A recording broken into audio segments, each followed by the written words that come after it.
J'aimerais vous parler de la semence, de faire les semis d'oignons. Alors, nous allons les faire à l'intérieur. Pour la première fois dans mes 30 ans de jardinage, j'ai décidé que je voulais utiliser une lampe pour faire pousser à l'intérieur mes plantes. J'ai toujours fait pousser mes plantes à l'intérieur au printemps, mais sur le rebord d'une fenêtre. Et puis, ça allait bien. Mais pour certaines plantes, j'aimerais améliorer ça. Et puis, avec une simple lampe, celle-là, c'est un Jump Start que j'ai eu de Canadian Tire. Alors, j'aimerais voir comment ça va mieux aller parce que j'aimerais que nos oignons soient un petit peu plus forts, qu'ils poussent, que les plantes soient un petit peu plus coriaces, disons. Par le passé, j'expérimentais avec les petites gousses d'oignons qu'on peut acheter en épicerie. Et aussi, j'expérimentais avec des paquets de graines. Et puis, ce que je trouve après plusieurs années, c'est que c'est préférable de semer des graines que les petites gousses. Parce que les petites gousses, c'est des oignons qui sont déjà un peu poussés, qui sont endormis, évidemment, pour pouvoir les vendre. Et là, quand tu les replantes, ces gousses, mais ils sont dans leur deuxième année. Et l'affaire, c'est que le cycle de vie d'un oignon, c'est de 2 ans. La première année, il pousse et normalement, on le récolte la première année. Et la deuxième année, la plante va monter en graines.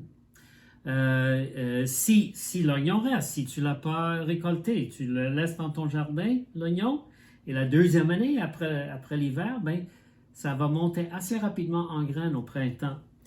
Et c'est parfois ce qui se passe avec les petites gousses d'oignons qu'on peut acheter en épicerie. Tu achètes un sac de tout petits oignons, tu les plantes pour qu'ils poussent rapidement, mais un bon pourcentage des oignons, de ces oignons-là, ils vont monter en fleurs, monter en graines, avant qu'ils puissent commencer à développer une belle bulbe d'oignon. Maintenant, tu peux couper ces tiges-là, etc., etc. Mais quand ça commence à vouloir le faire, même si tu coupes les tiges de fleurs, il veut les faire repousser, les repousser. Alors moi, je trouve que nous, les résultats que nous avons eus qui étaient meilleurs, c'était quand on a commencé avec des graines. Alors là, maintenant, je veux que mes graines soient plus fortes. Et c'est pour ça que j'ai décidé d'acheter la lampe, parce que quand on plante à l'intérieur, ce qui se passe, c'est qu'il n'y a pas de vent, la lumière n'est pas nécessairement très forte dans une fenêtre. Alors, souvent, les tiges vont devenir très longues et puis ils vont être un petit peu débiles.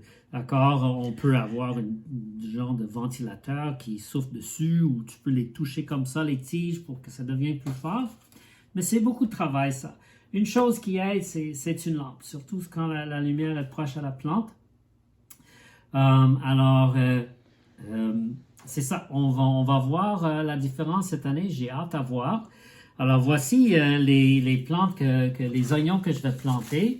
J'ai Rouge de Florence ici, j'ai New York Early, j'ai Cuisse de poulet de Poitou, j'ai un oignon rouge, j'ai quoi d'autre? J'ai un autre type d'oignon rouge. J'ai un Walla Walla. J'ai quoi d'autre? Un jaune de Parma. J'ai aussi des graines dont j'ai fait la collecte. J'ai des graines de poireaux dont j'ai fait la collecte il y a quelques années. Et j'ai une autre oignon rouge dont j'ai fait la collecte de graines. On n'a pas beaucoup de graines d'oignons parce que, comme j'ai dit, on était vraiment encore dans la pleine d'expérimentation, alors on récoltait presque tous les oignons qu'on faisait pousser puis on les mangeait. Alors, c'est parce que si vous voulez des graines d'oignons, vous devez laisser vos oignons dans le jardin et ne pas les récolter pour que la deuxième année, vous ayez des graines avec. Voilà. Alors là, je vais semer, je pense que les cuisses, les cuisses de poulet de Poitou. J'adore ce nom-là, en tout cas. Et puis, ce que nous avons ici, nous voulons à peu près 700 oignons pour l'année. C'est à peu près ce montant-là dont on a besoin chez nous, dans notre famille de 4, parce qu'on adore les oignons. C'est tellement bon dans la nourriture, dans tous les types de nourriture et les sauces, etc. Alors, nous utilisons, là, j'expérimente encore une fois avec un nouveau, de nouveaux euh, plateaux pour semer, pour les semis. Il y a 200 cellules là-dedans. J'ai 3 comme ça avec 200 cellules et j'ai un avec 128 cellules qui sont un petit peu plus grands. Et la raison pour laquelle j'ai décidé d'essayer ça avec ces cellules plus minuscules, c'est parce que je veux donner une cellule par oignon. Comme juste une plante d'oignon par cellule. Comme ça, j'ai pas besoin de... par le passé, j'utilisais peut-être des cellules plus grandes et j'avais peut-être 5, 6, 7 oignons par cellule et parfois, au moment de les transplanter dehors, il fallait les séparer. Et quand tu sépares toutes les racines comme ça, ça débilise un petit peu la plante. Et moi, je préfère, tu sais, avec ça, avec ces cellules-là, tu prends l'oignon, tu le sors, tu le mets dans le trou. Tu sors, tu le mets. Tu sors, tu le mets. Tu sors, tu le mets. C'est beaucoup plus efficace, d'après moi, ce moyen-là. Et l'oignon souffre un petit peu moins parce que transplanter un oignon, c'est pas le fun pour la plante du tout. C'est comme nous, quand on doit déménager de maison, ou déménager d'appartement, ou déménager de ville, ou déménager de quoi que ce soit. C'est pas le fun, mais les plantes non plus. Ou quand on doit changer notre régime, etc., on doit aller de manger d'une chose à une autre chose, c'est pas le fun, mais les oignons, non, les plantes non plus. Alors voilà. Alors, on va commencer. Allons-y. Alors, tu sais, c'est assez facile remplir alors ces cellules-là. Moi, j'ai ce gros plateau ici qui va recevoir la terre qui tombe sur les côtés. Et puis mes sous-plateaux qui recevront l'eau éventuellement sont là. Alors, je vais mettre ça là-dedans quand j'apporte ça à l'intérieur pour mettre sous la lampe. Alors, pour mes dégâts un peu, j'ai tout ça. Je vais pouvoir faire la collecte de toute la terre supplémentaire à la fin, quand je nettoie. Alors voilà, je mets à peu près le bon montant et puis j'ai juste à faire ça, regarde. Très rapide. Et comme j'ai dit, la terre qui tombe sur le côté, mais je vais le reprendre à la main par après. Et puis je vais juste le remettre dans le sac. Pour mes semis à l'intérieur, je ne fais pas encore ma propre mélange de terre. Je l'achète encore. J'achète un mélange de semis biologique parce que je ne veux pas vraiment des bibittes à l'intérieur de la maison. Ça ne me dérange pas les bibittes dehors. Parce qu'il y a des grenouilles, il y a des oiseaux, etc. qui les mangent, mais on n'a pas encore de grenouilles ni d'oiseaux qui vivent à l'intérieur de chez nous. Alors, je ne veux pas vraiment des bibittes à l'intérieur de chez nous.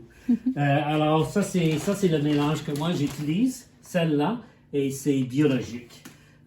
J'aime acheter un beau gros montant parce que c'est moins cher comme ça quand tu en achètes beaucoup, puis si tu en as trop, ça va, tu le gardes, puis pour la prochaine fois. Alors, voilà. Et comme ça, voilà, nous avons notre plateau tout prêt pour les semis. Voilà. Et je vais commencer avec ma cuisse de Poitou. Cuisse de poulet de Poitou, je veux dire. Et puis, voilà. C'est une échalote.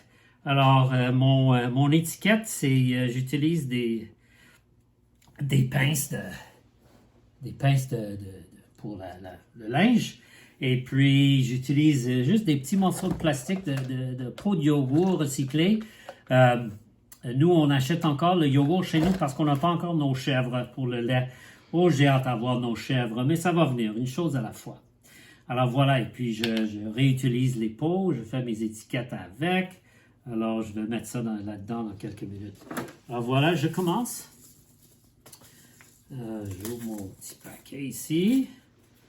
On est dans le garage pour faire ça, dans notre atelier, parce qu'il n'y a jamais d'auto ici là, pour faire ça. Mais par après, on va amener tout ça à l'intérieur, le mettre sous la lampe, et je vais pouvoir vous montrer une image de tout ça, une photo de tout ça. Alors, comme j'ai dit, c'est une graine. J'essaie de mettre une graine par plante. Maintenant, ces semis-là, j'ai l'intention de les garder à l'intérieur pendant un bon 2 mois et demi pour qu'ils développent super bien sous la lampe. Et vous allez peut-être dire, ben, dans 2 mois et demi, ça va devenir assez grand. L'affaire, c'est que, comme je vous ai expliqué, à l'intérieur, parfois, les semis peuvent devenir assez hautes et puis un petit peu débiles parce qu'il n'y a pas de vent. Le soleil, tu sais, comme dans une fenêtre à l'intérieur, c'est pas fort, etc. Alors, moi, ce que je vais faire, pendant quand ils commencent à pousser, quand je trouve qu'ils deviennent un petit peu trop grandes, trop hautes, mes oignons, je vais les couper. Je vais leur donner une petite coupe de cheveux. Alors, disons, c'est haut comme ça, ben, je vais les couper. Je vais les raccourcir. Pourquoi est-ce que je vais faire ça? C'est parce que je veux que mes petits oignons concentrent sur le développement de leurs racines. C'est quand même, c'est des légumes de racines. On mange la racine, on mange le bulbe. Alors, je veux qu'ils concentrent là-dessus. Et en coupant la petite tige, ils vont pouvoir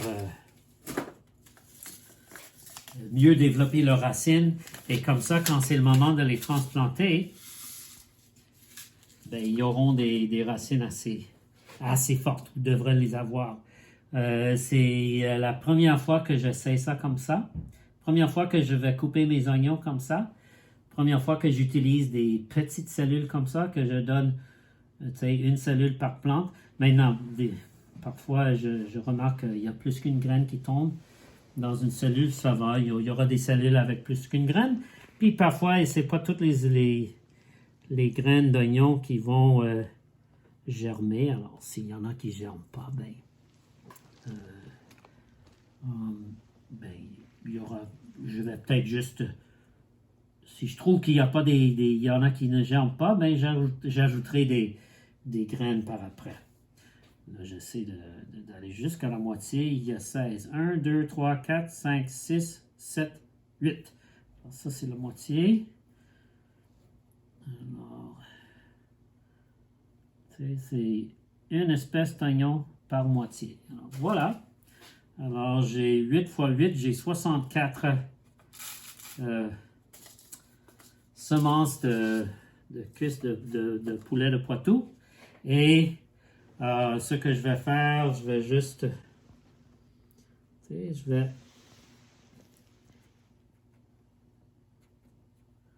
m'assurer que les oignons, que les graines sont bien dans la terre. Ils sont très minuscules, alors ils n'ont pas besoin d'être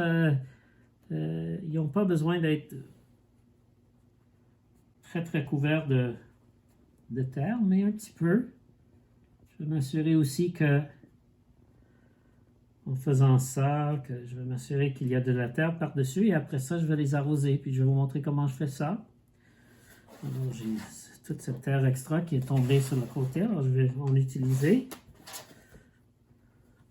Ça, c'est ici. Voilà. Alors, voilà. Voilà. Maintenant, j'ai mon étiquette que je vais mettre là. Et je vais les arroser.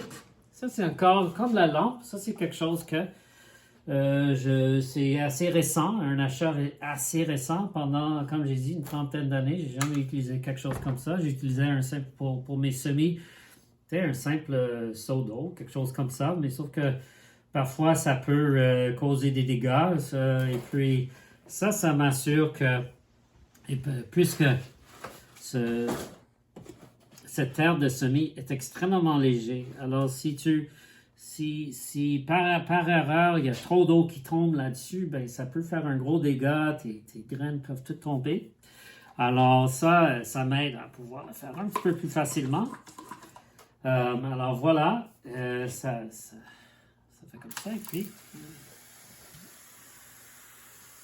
ça dure longtemps. Alors moi, si j'avais, tu sais, comme si j'avais plusieurs choses à arroser, ben, je vais pouvoir vraiment arroser beaucoup, beaucoup avec ça. Ça permet, puis ça, je ne gaspille pas l'eau. Il ne faut pas que je fasse plusieurs trajets pour le remplir, etc. C'est vraiment beau. Tu sais, à ce point d'ici dans la vie, on plante tellement une grande quantité que n'importe quoi qui peut rendre ça plus facile, un petit peu plus rapide, etc. C'est super, plus efficace, c'est super. Si je faisais juste un ou deux plateaux par année, ben, j'aurais pas besoin de ça. Alors voilà, je pense que j'ai tout couvert. Au printemps, ben, vous allez voir, je vais faire une autre vidéo quand c'est le temps de les transplanter. Mais ce que je vais faire au printemps, c'est qu'ils vont rester à peu près 2 mois et demi à l'intérieur. Et après ça, pendant à peu près 2 semaines, je vais commencer à les emmener dehors. Ils vont passer quelques jours dans la serre. Et puis après ça, ils vont passer peut-être 1 semaine dehors pour qu'ils s'acclimatisent à être dehors. Et puis, chaque changement, ça va être peut-être quelques heures par jour pendant quelques jours.